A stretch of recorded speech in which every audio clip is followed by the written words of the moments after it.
Hello, AREA members. I'm Sandra Kirkland. I've been a real estate broker in West GTA Oakville region for almost 10 years. And today I'm going to be talking about the big buzzword that is paperless and what that means in today's real estate transaction. There's varying levels of the paperless spectrum. I can tell you that I've been completely paperless since electronic signatures became legal in Ontario last summer, 2015. The only paper that I now use is my business cards. And even that I've tried to minimize as much as I can because I prefer to have contact info saved into each other's phones right at the time that I've met a new lead.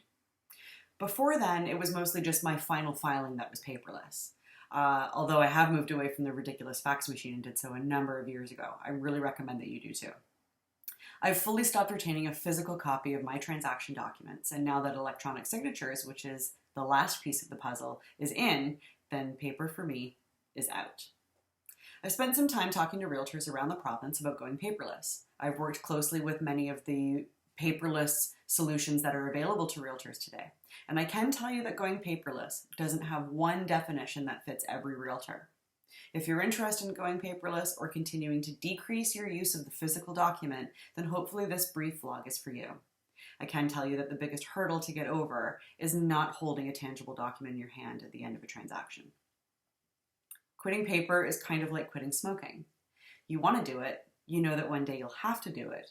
It's healthier for you, it's healthier for those around you, and it's especially healthier for your wallet. But it's not an easy habit to break. There's a sense of security in holding a piece of paper.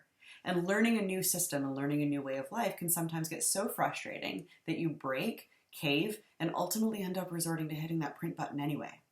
When you do, you feel a little dirty. Kind of like you failed. But you know what? It's okay. Like quitting smoking, you have to get back on that horse. You have to understand why you made that mistake of hitting the print button, change your systems accordingly in order to prevent yourself from having to resort to hitting that print button again in the future. Discovering what paperless means to you also isn't a by-the-book process. I recommend by starting with electronic filing.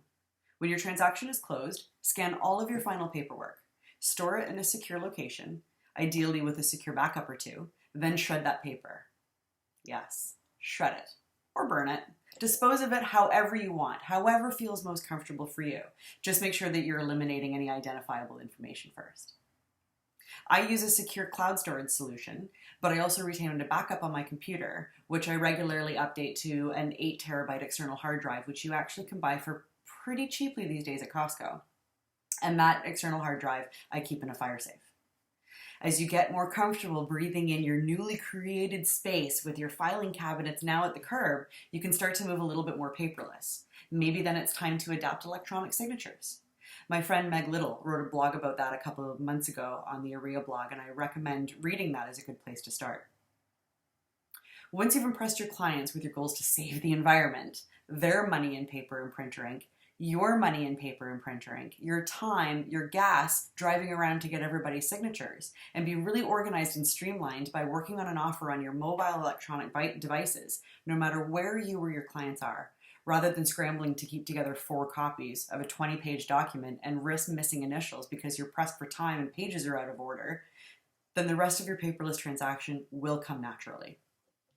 A complete paperless transaction to me would mean not using physical paper from the moment that you learn the name of a lead, through document creation and management, right through the negotiation process with any third parties, and ultimately finishing with communication with your brokerage's transaction management team. Beyond that, it's permanent filing. That, to me, is the ultimate paperless transaction. The last thing that I can say is, as you're researching and learning and talking with your neighbors about their paperless solutions, don't take any of it as gospel onto the way that it should be done. There is no way that it should be done.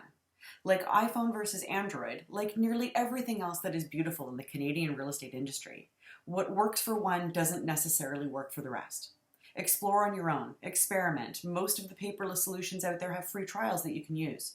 Develop your paperless business based on your needs and processes. Own it. Save your own money, save your own time, and be proud that one day you'll be able to say that you're an ex-printer. We probably can't expect the entire population of North America to completely quit smoking anytime soon, but I promise you that the paperless real estate transaction is inevitable. And at what point are you going to get on board?